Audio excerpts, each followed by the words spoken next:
देखिए, भारत की संस्कृति रही है कि शरणागत को शरण देना। लेकिन जिस तरह से बांग्लादेश के हालात बिगड़े हैं, ये पूरी दुनिया के लिए एक बहुत बड़ा खतरा है। पाकिस्तान के हालात भी बिगड़ रहे हैं। भारत की एक तरफ पाकिस्तान है, एक तरफ बांग्लादेश है।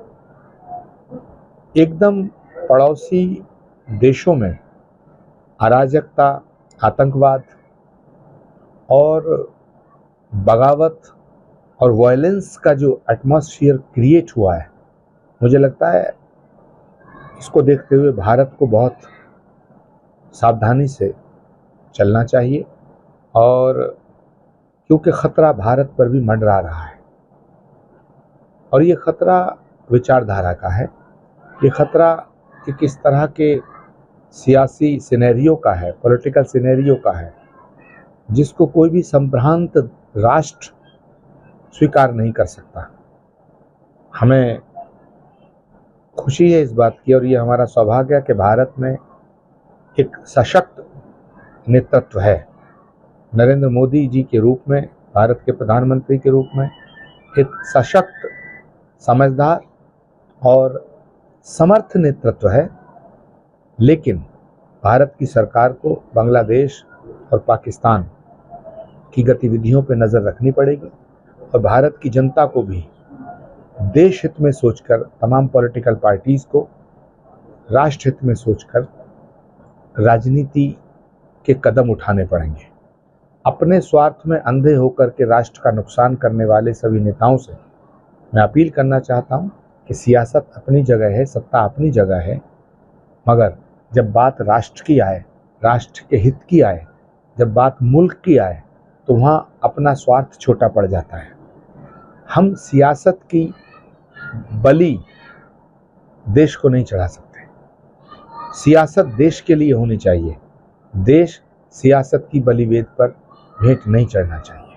तो राष्ट्र की एकता प्रथम है, राष्ट्र की सुरक्षा प्रथम है। राष्ट्र की सुरक्षा को भी भयंकर खतरा पैदा हो गया है बांग्लादेश और पाकिस्तान की स्थितियों को देखते हुए।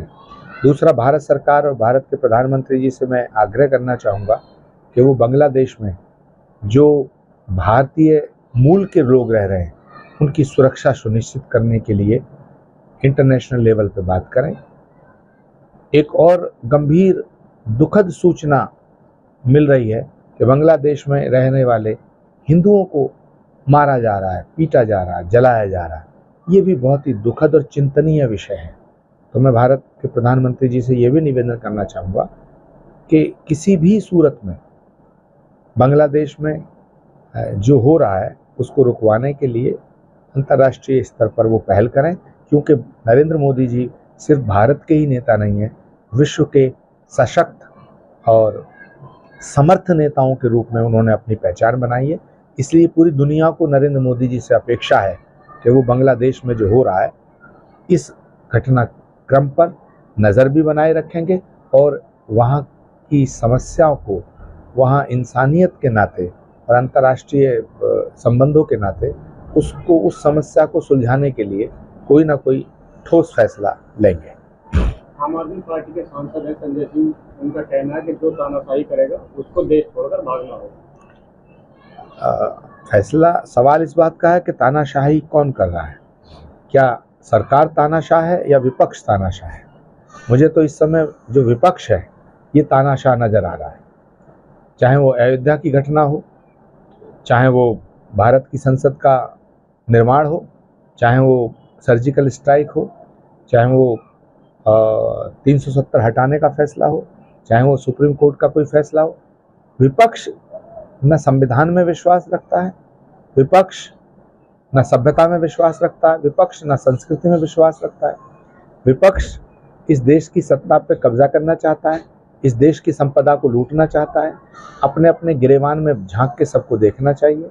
सरकारें सबने चलाई हैं, कल पंडित नेहरू जी से लेकर के डॉक्टर मनमोहन सिंह जी तक और आज नरेंद्र मोदी जी का कार्यकाल, इस सब की समीक्षा अगर निष्पक्ष तरीके से की जाए तो निसंदेह मैं कह सकता हूँ कि आज भारत विश्व के स्तर पर जिस तरह भारत का गौरव बढ़ाने का काम नरेंद्र मोदी ने किया है, उससे हर एक भारतवासी को खुश होना चाहिए। मगर अफसोस की बात यह है कि विपक्ष सरकार से दूर होने के बाद सरकार की नीतियों की आलोचना करने की बजाय नरेंद्र मोदी से नफरत करना शुरू कर दिया है।